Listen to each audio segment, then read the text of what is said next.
Grabe yung ano niya. Unboxing tayo ngayon.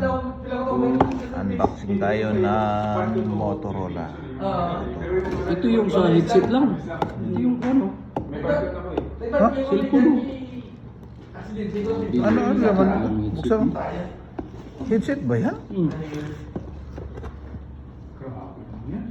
Charger yan? Charger, oh. Grabe pala yung box nito. Oh. Box pa lang yan. Highest level. Box pa lang. Turbo power pala yan. Parang pag... Ay, mayroon akong May charger wala? Motorola.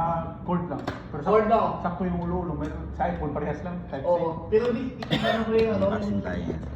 yung voltage, yung hinihingi na voltage ng ano mo, ang cellphone mo, ay bibigay ng motoran. Sino yan? Yan. Ito ngayon. Halimbawa, sa volts, Ay, hinihingi ng Edge. cellphone mo. Dapat yung output ng Motorola Edge 60. Bro, kailan naman yun? Oo. Ganda talaga ng kuha na to. Buksan mo May na. kissing na do? Debi, bumili ako, nagpasabay ako kay Glenn. Alam mo yun? ito yung Glenn? Oh. Ano yan? Ha? Yan talaga pang duty yan eh. Isa yung Yung Yung pinaglagyan nito. Ha? yung nakakabit mo. Parang May sa akin. kasama Ay, siya. siyempre, di ba? Ito yung binili ko. Ito yung sa pangano talaga to eh. Ito na meron, di ba? Oo, masyadong. Hello, charger. I-salitan ko lang to. 14 Pro Max to ah.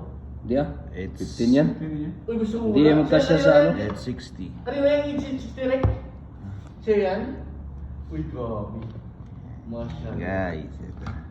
Ganda. Ito yung pinagpaguran ng overtime ng Talagang kuha eh. 4 na araw.